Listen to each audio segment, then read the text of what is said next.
నా నిండు హృదయపూర్వక వందనాలు ప్రభు ప్రేమను బట్టి తెలియజేస్తున్నానండి. ఈ ఉదయకాలం దేవుని వాక్యములో నుండి ఒక చిన్న వర్తమానం ప్రభు యొక్క మహిమ కొరకు మనం ధ్యానిద్దాం. గడిచిన దినాలలో మనము యేసుక్రీస్తు వారు చెప్పిన కొండ మీద ప్రసంగాన్ని ఒక్కొక్క రోజు ఒక్కొక్క కోణంలో ధ్యానించుకుంటూ ఒక్కొక్క రోజు యేసయ్య ఆ కొండ మీద చెప్పిన ప్రసంగంలో ఎన్నో అమూల్యమైన సంగతులను మనం ధ్యానిస్తూ వచ్చాం. ఈ ఉదయకాలం మరొక వాక్య భాగాన్ని చూద్దామండి. మత్తయి సువార్త 6వ అధ్యాయం 25వ వచనం నుండి కొన్ని సంగతులను మనం జాగ్రత్తగా చదవగలిగితే, యేసుక్రీస్తు ప్రభువారు ఏం చెప్పుతున్నాడో, ఆయన ఏం మాట్లాడుతున్నాడో గమనించండి. 6వ అధ్యాయం 25వ వచనం. అందువలన నేను మీతో చెప్పున్నదేమనగా, ఏమి తిందుము ఏమి త్రాగుదుము అని మీ ప్రాణము గూర్చి అయినను, ఏమి ధరించుకొనుదుమని మీ దేహము గూర్చి అయినను చింతపడకుడి. ఆహారము కంటే ప్రాణము, వస్త్రము కంటే దేహము గొప్పవి కావా? ఆకాశ పక్షులు చూడుడి, అవి విత్తవు, కోయవు, కొట్లలో కూర్చుకొనవు, అయినను మీ పరలోకపు తండ్రి వాటిని పోషించుచున్నాడు. మీరు వాటి కంటే బహుశ్రేష్ఠులు కారా? మీలో ఎవడు చింతించుట వలన తన ఎత్తు మూరెడు ఎక్కువ చేసుకోగలడు? వస్త్రముల గురించి మీరు చింతపడేలా అడవి పువ్వులు ఎలాగూ ఎదుగుచున్నవో ఆలోచించండి, అవి కష్టపడవు, వడకవు. యేసు ప్రభువారు తన దగ్గరున్న సమాజాన్ని చూసి ఆయన చెబుతున్న ఒక మాట, చింతపడకుడి. చెప్పండి, ఏమన్నాడండి ఆయన? మాట్లాడలేదు. ఏమన్నాడు ఆయన?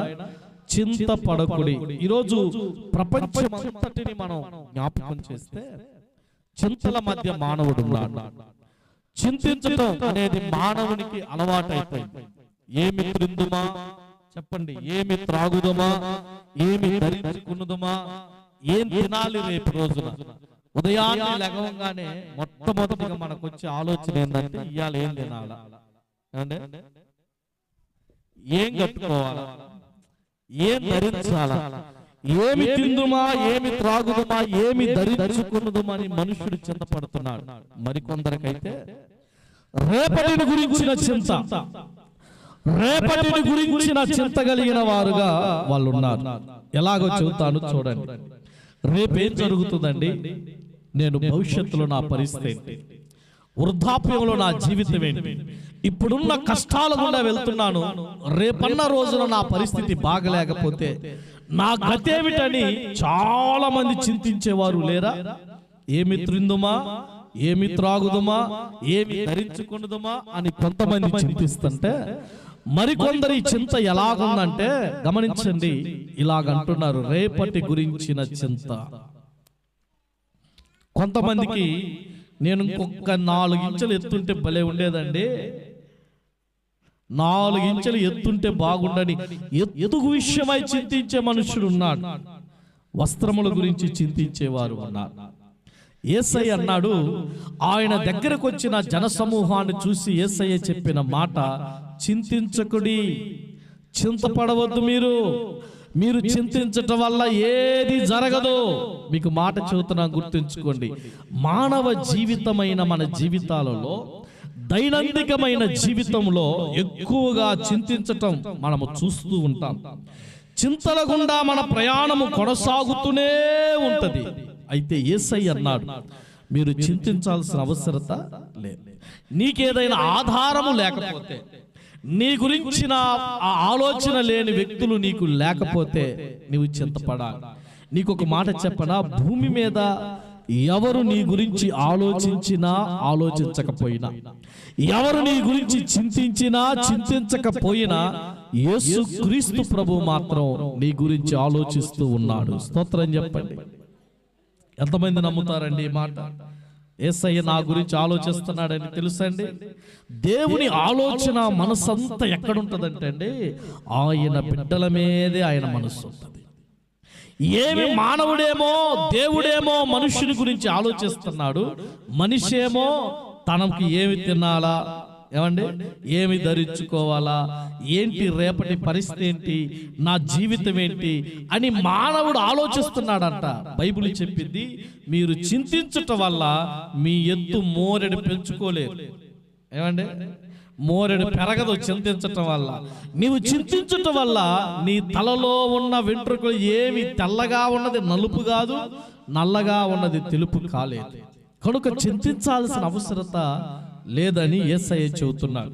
ఆయన అన్నాడు, ప్రజలు అదేంటి ప్రభువా, ఉదయం నుంచి సాయంకాలం వరకు మా బ్రతుకేంటి, మా దైనందిక జీవితం ఏంటి, మా పరిస్థితి ఏంటని మేము రేపటి గురించి, ప్రస్తుత దినముల గురించి చింతించుచున్నామంటే యేసయ్య వారికి ఒక ఉదాహరణ చెప్పాడు. అదేమిటంటే ఆకాశ పక్షులు. చెప్పండి ఏంటి అండి? ఆకాశ పక్షులు చూడండి, అవి విత్తవు, కోయవు, గాదెలలో కూర్చుకొనవు, అయినను మీ పరలోకపు తండ్రి వాటిని పోషించటలేదా అని చెప్పాడు. ఆకాశ పక్షులు విత్తనాలు వేయవట, నాటు నాటవట, కోత కోయవట, అయినను గాదెల్లో తమ ధాన్యమును నించుకో, దేవుడు వాటిని పోషించటలేదా? ఆయన అన్నాడు, ఆకాశ పక్షులు చూడండి, వాటిని గురించి మీరు ఆలోచించండి, వాటి విధానముల గురించి మీరు ఆలోచించండి. దేవుడు భూమి మీద మానవుణ్ణి సృజించక ముందే నీ చుట్టూ ఆయన నీకు అవసరమైన వాటన్నిటిని ఏర్పాటు చేసి ఉంచాడు. నమ్మినోళ్ళు స్తోత్రం చెప్పండి, గట్టిగా చెప్పరేంటండి. ఆది కాండమునకు రండి. ఆకాశ పక్షులకు దేవుడు ఇచ్చిన ఆ ఉపకారము, దేవుడు వారి విషయమై కలిగిన శ్రద్ధ. ఆది కాండం 1వ అధ్యాయం 30వ వచనాన్ని గాని మనం చదవగలిగితే, మోషే ఈ గ్రంథాన్ని రాస్తులాగన్నాడు, భూమి మీద నుండి జంతువులన్నిటికీ, ఆకాశ పక్షులన్నిటికీ, భూమి మీద ప్రాకు సమస్త జీవులను, పచ్చని చెట్లన్నీ ఆహారమని పలికెను, ఆ ప్రకారమే ఆయన. గమనించారా? దేవుడు మనిషిని చేసిన తర్వాత సృష్టిని చేశాడా? సృష్టి చేసిన తర్వాత మనిషిని చేశాడా? ఏమంటే ముందు సృష్టే కదా. ఎందుకంటే ఆ మనిషి వచ్చిన తరువాత అవసరమైన ఆహారము, జీవించటానికి నీరు, త్రాగటానికి ఉండవలసిన కనీస అవసరతలన్నీ 6 దినాలు దేవుడు మానవుని కోసం నిర్మాణము చేశాడట. దేవునికి స్తోత్రము కలుగుడుగాక. ఆయన అన్నాడు, ఆకాశ పక్షులను కలుగుడుగాక అనగానే ఆకాశ పక్షులు కలిగాయి, చెట్లు కలుగుడుగాక అనగానే చెట్లు కలిగాయి. ఆయన నోటి నుండి వచ్చిన మాట ద్వారా ప్రకృతి అంతా ఉద్భవించిందండి. ఆకాశ మండలములన్నీ విశాలపరచబడ్డాయి. అయితే ప్రభు ఏం చేశాడో చెప్పనా? ఆకాశ పక్షుల్లారా, భూమి మీద ఉన్న జంతువుల్లారా, మీ అందరికీ ఆహారం కొరకు నేను పచ్చని చెట్లను మొలిపిస్తున్నాను అన్నాడు. చప్పట్ల కొట్టి యేసయ్యను గణపరచండి. దేవునికి మహిమ కలుగునుగాక. మీరు చెప్పండి అండి, అడిగితే ఇచ్చాడా, అడగకుండానే ఇచ్చాడా? అడిగితే ఇచ్చేది మానవుడు, అడగకుండా ఇచ్చేది దేవుడు. ఓ మాట చెబుతాను, గుర్తుంచుకోవాలి. దేవుడు మనిషికి ఇచ్చినవి భూమి మీద ఎవ్వడు ఇవ్వలేడు. నేను మరలా ఈ మాట చెబుతున్నాను. దేవుడు నీకు నాకు ఇచ్చిన ఆ ఉపకారం అంతా చూశారు, అది భూమి మీద ఎవడు ఇవ్వలేడు. ఉదాహరణకు ఒక మాట చెబుతాను. గాలి ఎవడిచ్చాడు? మీ తాత. ఎవరు ఇచ్చారంటే దేవుడు ఇచ్చాడు. ఇప్పుడు నువ్వేం చేయాలంటే దేవుడి మీద అలగాల. దేవుడి మీద అలిగి ముక్కు మూసుకుని 1 గంట అట్నే ఉండాలి. ఏమవుతావు? ఒకవేళ భూమి మీద అన్ని కొంటున్నాం కదండి, మనం నిత్యావసర వస్తువులు, ఉప్పు కొంటున్నాం, పప్పు కొంటున్నాం, కాయగూరలు కొంటున్నాం. ఒకవేళ గాలి కొనే పరిస్థితి కానీ వస్తే ఎంత గాలి కొంటావు? ఎంత గాలి కొంటావు? కనుక దేవుడు మానవులు బ్రతకటానికి ప్రాణవాయువుని ఇచ్చినాడు మొదటిగానే. గాలి, ఆకాశమును సృజించిన దేవుడు, ఆకాశ పక్షులను గురించి ఆలోచన కలిగిన దేవుడు ముందుగానే చెప్పాడు. ఆకాశ పక్షులు ఏర్పడ్డాయి, భూమి మీద జంతువులన్నీ ఏర్పడ్డాయి, వాటికి ఆహారముగా పచ్చని చెట్లను యేసయ్య మొలిపించాడట. దేవునికి స్తోత్రము కలుగునుగాక. మరొక సంగతిని చూస్తే, దేవుడు ఆకాశ పక్షులను ఎందుకు మానవులకు ఉదాహరణగా ఇస్తున్నాడు? చింతించే మనుష్యుడా గమనించు, పక్షుల కొరకు పచ్చని చెట్లను మొలిపించిన దేవుడు నీ పోషణ కొరకు ఏదో ఒక మార్గాన్ని ఏర్పాటు చేయడా. నిన్ను బ్రతికించడానికి దేవుడు ఎవరో ఒకరిని ఏర్పాటు చేయడా, నిన్ను పోషించటానికి, నీ చింతను తొలగించటానికి నా దేవుని దగ్గర సమస్తమైన కార్యములను సిద్ధపరచటానికి దేవుని దగ్గర ముందుగానే నీ కొరకు ప్రణాళికను చేశాడు. యోబు గ్రంథం 38వ అధ్యాయం 41వ వాక్యాన్ని గాని మనం చదవగలిగితే, యోబు భక్తుడు ఈ ఆకాశ పక్షులను చూసి ఆయన ఏం మాట్లాడుతున్నాడో, ఆకాశ పక్షులను విషయమై యోబు తన గ్రంథములో ఏమని లిఖించాడో గమనించండి. యోబు గ్రంథం 38వ అధ్యాయం 41వ వచనాన్ని చదివితే, తిండి లేక తిరుగులాడు కాకి పిల్లలు దేవునికి మొరపెట్టినప్పుడు కాకికి ఆహారమును సిద్ధపరచువాడెవడు? తిండి లేక కాకి పిల్లలు గూడిలో ఉన్నప్పుడు అయ్యా ఆకలి ఆకలి అని ఆ కాకి పిల్లలు దేవునికి మొరపెట్టినప్పుడు దేవుడు ఆ కాకుల ఆకలిని తీర్చడానికి ఆహారమును పంపించడా? ఈరోజు మీరు చెప్పండి, చింతలో ఉన్న మనిషి కాకి పిల్లలు దేవునికి మొరపెడుతున్నాయి, దేవుని పిల్లలు మాత్రం దేవునికి మొరపెట్టటలా. నాకు ఇది కావాలి అని మీలో ఎంతమంది ప్రభు దగ్గర అడుగుతున్నారు? అయ్యా నా స్థితి ఇది, నా పరిస్థితి. చూసారా, కాకి పిల్లలు ఆహారం కొరకు దేవుని కోసం మొరపెడితే ఆ కాకి పిల్లలకు ఆహారాన్ని సిద్ధపరిచిన వాడెవడో మీకు తెలుసా?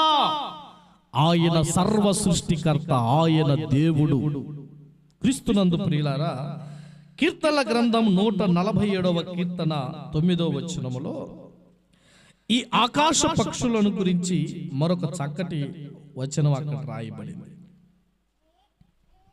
9వ వాక్యాన్ని చదవాలి, చదువుతున్నాను, ఆలకించండి. పశువులకు అరుచుచుండు పిల్ల కాకులకు ఆయన ఆహారము ఇచ్చువాడు అట. దేవునికి స్తోత్రం. పశువులకు అరుచు పిల్ల కాకులకు ఆహారాన్ని ఇస్తున్నాడు. యేసయ్య అన్నాడు, చూడండి ఆయన ఆహారమును దయచేస్తున్నాడు. ఎందుకు మీరు చింతపడుతున్నారు? తల్లి ఏమి తినాలి, ఏమి తాగాలి, ఏమి ధరించుకోవాలి అని ఈ చింతల గుండా నీ జీవితం కొనసాగుతుంది కదా. అందుకని యేసయ్య అన్నాడు, మీరు ఆకాశ పక్షులు చూడండి, అవి కోయవు, విత్తవు, గాదెలలో కూర్చుకొనవు, అయినను పరలోకపు తండ్రి వాటికి ఆహారాన్ని ఇవ్వటం లేదా?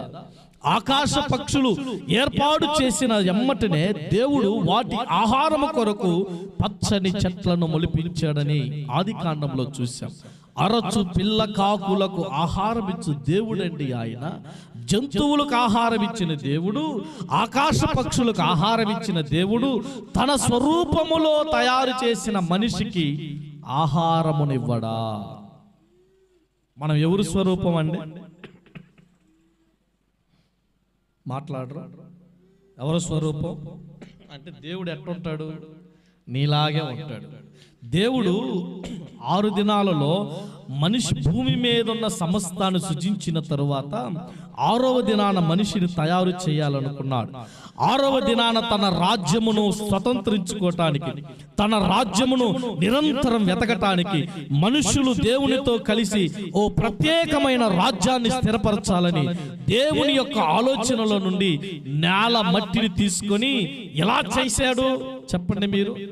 పక్షిలాగా చేశాడా? ఏమంటే సింహంలాగా చేశాడా? కోతిలాగా చేశాడా? ఏనుగులాగా చేశాడు? ఎలా చేశాడు? ఆయనలాగా చేశాడు. 2 చేతులు యేసయ్యకు స్తోత్రం చెప్పండి. ఎవరండి నీవు అంటే దేవుని స్వరూపము, దేవుని యొక్క రూపం. మనం ఎలాగుంటాడు దేవుడు అంటే, ఒక మనిషిని చూసినప్పుడు ఆ మనిషిలోనున్న మంచితనమును బట్టి ఇతను నిజముగా దైవ సంభూతుడు అని అనాలి. క్రీస్తునందు ప్రియులారా, దేవుడు మానవులను తయారు చేసినప్పుడు ఆయన ఎలాగ చేశాడంటే ఆయనలాగే తయారు చేశాడు. దేవుడు కళ్ళు, ముక్కు, చేతులు, అవయవాలు ఇవన్నీ ఎలా అనుకుంటాయి అంటే దేవుడు తన్ను తాను చూసి తన ప్రతిబింబముగా మానవుని తయారు చేశాడని వాక్యంలో మనం చూస్తాం. గమనించారా? ఇంతగా దేవుడు నిన్ను సృజించి ఆ ఏదోను తోటలో అవ్వ ఆదాములను ఉంచినట్లు సమస్తము నీ చుట్టూ ఏర్పాటు చేసి ఉంచితే నీకేంటిదండి? చింత. ఏంటిది చింత? సంతృప్తి లేని జీవితం, ఎదుటివాణ్ణి మీద ఓర్వలేని తత్వం, చింతల గుండానే మనం వెళ్తున్నాం. గమనించాలి, ఈ చింతలు జయించాలి అంటే ఏం చేయాలి? భూమి మీద ఉన్న ప్రతి మానవుడికి చింతలున్నాయి. ఈ చింతను నేను జయించాలంటే నేనేం చెయ్యాలో ఒక్క 2 కారణాలు చెప్పి ముగిస్తాను. మర్చిపోవద్దండి, ఆకాశ పక్షులను పోషించిన దేవుడు నిన్ను పోషించడా? ఆకాశ పక్షుల క్షేమాన్ని ఆలోచించిన దేవుడు నీ క్షేమమును గురించి ఆలోచించడా? ఆకాశ పక్షులు అవి గాదెల్లో ధాన్యాన్ని కూర్చుకోనవు, కానీ ప్రతిరోజు రెక్కల చాపి అవి వెళుతున్నప్పుడు దేవుడే వాటికి ఆహారమును ఏర్పాటు చేస్తున్నాడు. దేవుడే వాటికి ఆహారమును సిద్ధపరుచుతున్నాడు. ఒకవేళ దేవుడు ఆహారమును గాని వాటి కొరకు సిద్ధపరచకపోతే ఎన్నో పక్షులు చచ్చిపోయేవి, ఎన్నో జంతువులు అక్కడే కూలిపోయేవి. నా పరిస్థితి అలాగే ఉంది తెలుసా? మనము ఎప్పుడైనా చింతను జయించాలి అంటే, నీ బ్రతుకుల్లో చింత అనేది నీకు లేకుండా ఉండాలంటే 2 కారణాలు వాక్యంలో రాయబడ్డాయి. 2 ప్రధానమైన విషయాలు ఉన్నాయి. నేను మరలా చెబుతున్నాను, గుర్తుంచుకోవాలి. నీ శ్రమలు, నీ బాధలు, నీ కష్టాలలో ఎవరికి మొరపెడుతున్నావు? నీవు ఏ మనుషుని దగ్గరికి వెళ్తున్నావు? ఏమండి, వెళ్ళి అక్క నా ఇంటిలో ఆహారం లేదు, నా పరిస్థితి అని ఇతరులతో నీ సమస్యను పంచుకుంటున్నావు. కానీ దానికంటే ముందు దేవుని రాజ్యములో నిలబడి, ప్రభువా నా అక్కర్త తీర్చు నాయనా, నా పరిస్థితి ఇలాగుందని మనలో ఎంతమంది అరచు పిల్ల కాకులు దేవునికి మొరపెట్టినట్లు ప్రీడా మొరలు పెడుతున్నాడు? దేవుని కోసం మొరపెట్టే వ్యక్తులు ఉన్నారా? కన్నీరు కాచి ప్రార్థన చేసే తరం ముగిసిపోయిందండి. ఈరోజు జ్ఞాపకం చేస్తాను, గుర్తుంచుకోవాలి. పాత దినాలు, పూర్వ దినాలలో మోకాళ్ళ మీద ఉండి ప్రార్థన చేసేవాళ్ళు. ఈరోజు మోకాళ్ళ భక్తి, కన్నీటి ప్రార్థన, కుర్జీలేసే సంఘాలు వచ్చాయి. ఏ సంఘాలంటే కుర్జీలేసి స్టైల్గా కుర్జీలో కూర్చుంటారు. పాస్టర్ గారే పెద్ద కుర్జీ మీద తిరుగుతూ ఉంటాడు. ఆయన నేనేం చెబుతానంటే దేవుడు మనకి బలమునిచ్చినప్పుడు, శక్తినిచ్చినప్పుడు ఆ మోకాళ్ళ మీద ఉండి ప్రార్థన, అది ఆశీర్వాదకరం. బైబిల్ ఏం చెప్పిందో చెప్పనా? ప్రతి వాని మోకాలు యేసయ్య ఎదుట వంగాలట. దేవునికి స్తోత్రం. ఎప్పుడైతే మనం మోకాళ్ళు వేస్తున్నామంటే, అయ్యా నేను తగ్గించుకున్నాను, నీవు హెచ్చించు దేవుడు, నేను నీ ఎదుట కొద్దివాడను ప్రభువా అని కూర్చున్నాం. గమనించారా? అప్పుడప్పుడు మీకు అర్థం అవటానికి ఒక మాట చెబుతాను. నేను ప్రార్థన చేయటానికి లేదా కూర్చున్నప్పుడు కొంతమంది తల్లులు నాకంటే వయసులో పెద్దవాళ్ళు అయినా కింద కూర్చుంటారు. ఎందుకు కారణం ఏంటి? నేను చెబుతాను, చూడండి. ఈయన దైవజనుడు, పాస్టర్ గారు, ఆయనతో మనకి సమమైన స్థాయి లేదు కదా అన్న ఆలోచన. అవునంటారా? ఇప్పుడు ఎమ్మెల్యే గారు వచ్చారండి, ఎమ్మెల్యే గారు ముందు కాలు మీద కాలు వేసుకొని కూర్చుంటారా మీరు? ఎందుకు కూర్చోరు? ఆయన పెద్దోడు, మేము కొద్దోళం అనే కదా, అంటే స్థాయి మాది కొద్దిదని. మొక్కాళ్ళు వేసే జీవితం, నేల మీద కూర్చునే భక్తి దేవుని ఎదుట మనలను తగ్గించుకుంటున్నామనటానికి నిదర్శనం. స్తోత్రం చెబుతారా? కనుక చింతను నేను ఎలా జయించాలి? పాస్టర్ గారు నా పరిస్థితి బాగలేదు, పాస్టర్ గారు నా జీవితం బాగలేదు. నేను అనుకుంటాను, అయ్యో పాప మా తల్లి గారి పరిస్థితి బాగలేదని నేను కొంత సమయం బాధపడతాను. 1 రోజు 2 రోజులు ప్రార్థన చేసి మరొక విషయం ప్రార్థన చేయటానికి వెళ్ళిపోతాను. కానీ అన్నిటికంటే ముఖ్యంగా నీవు మొర్రపెట్టే గుణం నీకు ఉండాలి. చింతను జయించాలి అంటే మొట్టమొదటిగా ప్రార్థన చేయటం నేర్చుకోవాలి. మీలో ఎంతమందికి ప్రార్థన చేయటం వచ్చండి? ప్రార్థన పాడు చేయటం కాదండోయ్, ప్రార్థన చేయటం. మొదటి విషయం నేర్చుకోండి, ప్రార్థన చేయటం. ఎలా ప్రార్థన చేయాలంటే, ఒక కొడుకు తండ్రి దగ్గరికి వెళ్ళి ఎలాగైతే మొరపెడతాడో, ఎలాగైతే అడుగుతాడో అలాగ అడగాల. ఉదాహరణకు ఒక మాట చెబుతాను. మా కొడుకు హ్యారీ ఉన్నాడు కదండి, వాడు ఏం చేశాడంటే, డాడీ నాకు రిమోట్ కారు కావాలన్నాడు. అరే నీకు రిమోట్ కార్ అంత అవసరం అంటారా అన్నా. వాడు 10 రోజులు నన్ను ఇసికిచ్చి చంపాడు. డైలీ అంటాడు, డాడీ రిమోట్ కార్ అందరూ ఆడుకుంటున్నారు, డాడీ నాకు రిమోట్ కారు కావాలన్నాడు. రోజు అడుగుతున్నప్పుడు నాకేమనిపించింది చెప్పండి మీరు? అనిపించిందా అనిపించదా? వాడు నోరు తెరిసెల్లా అడిగాడు, నా కొడుకు కొనాలి అన్న భావన నాకు వచ్చింది కదా. అలాగే భూమి మీద ఉన్న తల్లిదండ్రులమైన మనం మన బిడ్డలకు మంచిది ఇవ్వాలని కోరుకుంటాం కదా. పరలోకపు తండ్రి, నీ కొరకు ప్రాణం పెట్టిన తండ్రి, నీ కొరకు సమాధిని బద్దలు చేసి మృత్యుంజయుడిగా లేచిన పరలోకపు తండ్రి నీకింకెంతగా ఇస్తాడండి? అయితే మనలో లేనిది ఏమిటంటే ప్రార్థన చేయటం. నీకు ఏది అవసరమో అది అడగండి. నీకు ఏది కావాలో అది ప్రభు దగ్గర మొరపెట్టండి. అది ఎంత గొప్ప కార్యమైనా దేవుడు ఖచ్చితంగా జరిగిస్తాడు.